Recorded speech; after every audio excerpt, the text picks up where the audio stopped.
तो बड़ी खबर आ रही है उड़ीसा के राउरकेला से, जहां पर नक्सलियों ने बड़ी वारदात को अंजाम दिया है। नक्सलियों ने ट्रक को लूटा है। ट्रक में 4 टन विस्फोटक था। बड़ी खबर, वारदात से इलाके में हड़कंप मचा हुआ है। सीमावर्ती इलाकों में हाई अलर्ट घोषित कर दिया गया। लेकिन जो बड़ी बात है, 4 टन से भरा हुआ ट्रक नक्सलियों ने लूट लिया है।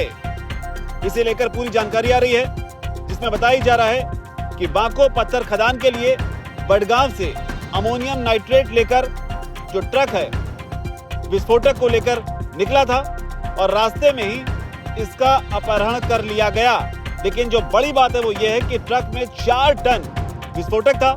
हालांकि कॉम्बिंग ऑपरेशन जो है वो शुरू किया गया जिसके बाद में ट्रक तो बरामद हुआ, लेकिन इस ट्रक से जो विस्फोटक है अमोनियम नाइट्रेट वो गायब था, जिसने अब चिंताओं को और बढ़ा दिया है। जो जानकारी मिल रही है वो ये है कि इसमें माओवादियों का हाथ जो है वो है।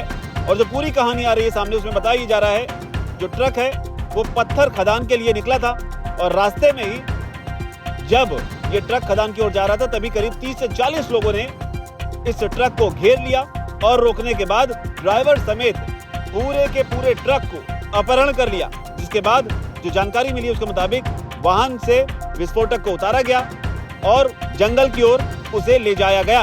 इधर पुलिस लगातार इस पूरे मामले पर नजर रखे हुए है। आपको बता दें, नक्सलवाद भारत के कई राज्यों में एक बड़ी चुनौती रहा है। उड़ीसा, छत्तीसगढ़, झारखंड और महाराष्ट्र के कई हिस्सों में नक्सलवादियों का प्रकोप जो है वो देखा गया है। और इसी कड़ी में देश के गृह मंत्री अमित शाह ने एक डेडलाइन रखी है, जिसमें बताया जाता है कि 2026 मार्च तक देश को नक्सल मुक्त बनाना है, जिसके लिए ताबड़तोड़ एनकाउंटर भी किए जा रहे हैं। लेकिन जो ताजा मामला हुआ इसके बारे में बताया जा रहा है कि मिसिर बेसरा जो नक्सली नेता है वो भी यहाँ पर सारंडा में मौजूद था और जो डिटेल है उसके मुताबिक इसी के नेतृत्व में इस घटना को अंजाम दिया गया है।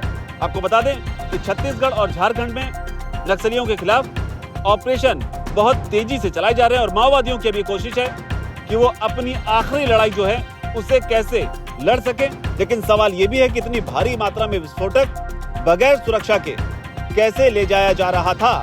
जानकारी के मुताबिक माओवादियों को इस बात की खबर लग गई थी कि जो विस्फोटक जा रहा है उसके साथ में सुरक्षा व्यवस्था जो है वो पूरी नहीं है और इसी का फायदा जो है उठाया गया है। आपको बता दें, इससे पहले 2009 18 जुलाई को भी इस तरह की घटना हुई थी, जब राउरकेला के इलाके में ही चंपाझरण जंगल में माओवादियों ने इसी तरीके से विस्फोटक से भरा हुआ वाहन लूटा था। अब चिंता ये है कि जब माओवादियों के खिलाफ एक्शन चलाया जाएगा तो माओवादी जो हैं वो इस विस्फोटक का इस्तेमाल कर सकते हैं। आपको याद दिला दें, हाल ही में 10 करोड़ रुपए के इनामी नक्सली को मार गिराया गया था।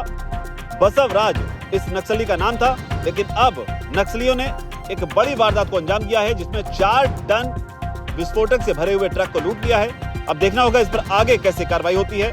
लेकिन फिलहाल बड़ी खबर, नक्सलियों ने यहाँ पर 4 टन विस्फोटक पर हाथ साफ किया है।